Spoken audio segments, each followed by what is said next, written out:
Hello guys, আশা করি সবাই ভালো আছেন। তো আজকে আমি যে কয়েকটা নিউজ নিয়ে আপনাদের সাথে কথা বলবো, এর মধ্যে হচ্ছে দক্ষিণ কোরিয়ার এক ধনকুব তাদের বা সে দম্পতির আপনার বিবাহ বিচ্ছেদের জন্য $100 কোটি নগদ অর্থ পরিশোধের আদেশ দেওয়া হয়েছে। এটা হচ্ছে সিওল হাইকোর্ট দিয়েছে। এর পাশাপাশি মালয়েশিয়ায় যাওয়ার জন্য ঢাকা বিমানবন্দরে আপনার হাজারো মানুষ তারা বিমানের টিকিট ছাড়াই অপেক্ষা করতেছে। এই ব্যাপারে কিছু কথা বলবো। আর হচ্ছে ইন্ডিয়ার বিহারে আপনার গত 48 ঘন্টায় 18 জন মারা গেছে তাপপ্রবাহের কারণে। আর শেষ টপিকটা হচ্ছে রাশিয়ার ভূখণ্ডে হামলার জন্য মার্কিন অস্ত্র ব্যবহারের অনুমতি দিয়েছেন ইউএসের প্রেসিডেন্ট জো বাইডেন। তো প্রথম যে টপিকটা হচ্ছে সেটা হচ্ছে আপনার সাউথ কোরিয়ার ধনকুব, তার নাম হচ্ছে চেই তাই-ওন, আর হচ্ছে তার ওয়াইফের নাম হচ্ছে রোহ সো-ইয়ং। তো এই রোহ সো-ইয়ং হচ্ছে সাউথ কোরিয়ার ফর্মার প্রেসিডেন্ট। তার নাম হচ্ছে রোহ তাই-উর, তার মেয়ে। তো এই যে ধনকুব চেই তাই-ওন, যে আর কি স্বামী, রোহের স্বামী, তো তাদের রোহ আপনার এই চেই তাই-ওনের ব্যাপারে কমপ্লেন হচ্ছে সে তার প্রেমিকার সন্তানের বাবা। তার মানে বুঝতে পারছেন হয়তো বা ইটস কাইন্ড অফ তার বিবাহের পরেও তার এক্স বা তার যে এক্স তো না, তার প্রেমিকা, তার সাথে অবৈধ সম্পর্কের কারণে একটু তাদের বিবাহ বিচ্ছেদটা হচ্ছে। সো এই বিবাহ বিচ্ছেদের জন্য $100 কোটি সিওল হাইকোর্ট এটা গতকালকে নির্দেশ দিয়েছে রোহ বা যে স্ত্রী তাকে নগদ পরিশোধের জন্য। তো এটা তো প্রথম নিউজ গেল। এর পরের নিউজ হচ্ছে মালয়েশিয়া যেতে বাংলাদেশে আজকে ঢাকা বিমানবন্দরে হাজার হাজার মানুষজন ভিড় করতেছে। আর এর কারণটা হচ্ছে আপনার মালয়েশিয়া, যেটা নিউজ সূত্রে জানা যাচ্ছে যে আজকের পর হয়তো মালয়েশিয়া যেতে পারবে না, বাংলাদেশ থেকে এরকম শ্রমিক নেবে না মালয়েশিয়া এই ব্যাপারে জানাচ্ছে যে তাদের 2022 সালে মালয়েশিয়া অ্যাকচুয়ালি 4 বছর পরে এই যে শ্রমিক নিয়ে চালু করছিল, বাট বাংলাদেশিরা তো যেখানেই যায় একটু ঝামেলা করে এমনিতেও। তো মালয়েশিয়ার কথা হচ্ছে তারা বিভিন্ন দেশ থেকে এরকম যে লোকজন যাচ্ছে প্রবাসী, তারা এখানে গিয়ে বা বাংলাদেশিরাও ইনক্লুড, তারা গিয়ে এখানে বিভিন্ন চক্র তৈরি করতেছে। হ্যাঁ, তো এইসব কারণে মালয়েশিয়া আবার ঘোষণা দিয়েছে যে তারা আবার এইসব শ্রমিক নিবে না বাংলাদেশ থেকে।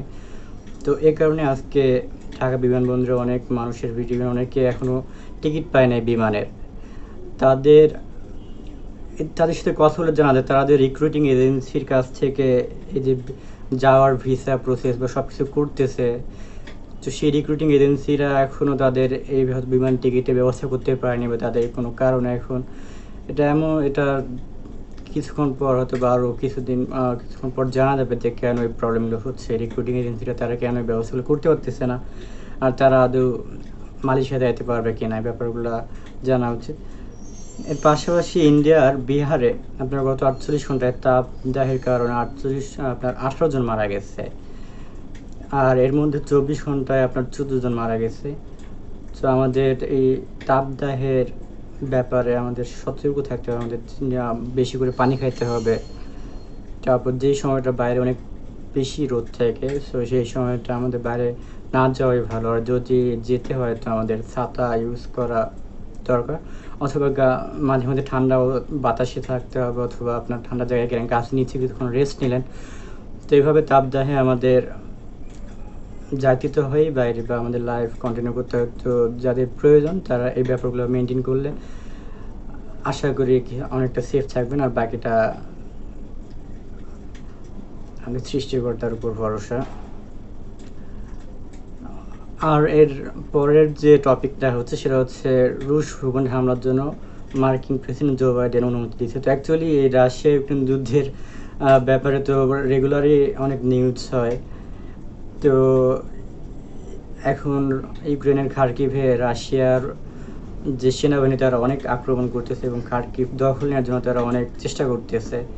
এদিকে ইউক্রেনও অনেকটা পিছপা হয়ে যাচ্ছে আস্তে আস্তে, তারা সামনে এগোতে কষ্ট হয়ে যাচ্ছে তাদের। হ্যাঁ, তো এই অবস্থায় মার্কিন প্রেসিডেন্ট আজকে ব্রিটিশ সংবাদ মাধ্যম বিবিসি জানায় যে মার্কিন জো বাইডেন ইউক্রেনকে অনুমতি দিচ্ছে রাশিয়ার ভূখণ্ডে হামলার জন্য, মার্কিন যে অস্ত্রগুলো আছে ইউক্রেনের কাছে সেগুলো দিয়ে।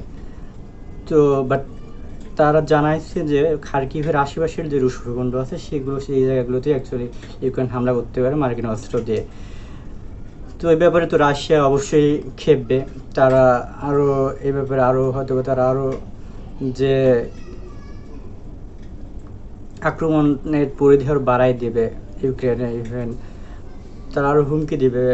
সো বিভিন্ন হুমকি দিতে পারে, যেহেতু রাশিয়া আর আমেরিকা মোটামুটি সবসময় ইদানিং আরও বেশি অনেক কনফ্লিক্ট আছে একে অপরের, দুই দেশের মধ্যে অনেক ঝামেলা চলছে। তো এখানে অবশ্যই রাশিয়ার যে প্রেসিডেন্ট ভ্লাদিমির পুতিন তিনি তো চেতবে, দেখা যাক তিনি আবার কী ঘোষণা দেন। আশা করি সেই নিউজ আসলে আপনাদেরকে আমি জানাবো। তো আপনার এর মধ্যে তো ইউক্রেনের অলরেডি 4টা অঞ্চল আপনার রাশিয়ার ভূখণ্ডে সেটা আনুষ্ঠানিকভাবে যোগ হয়ে গেছে।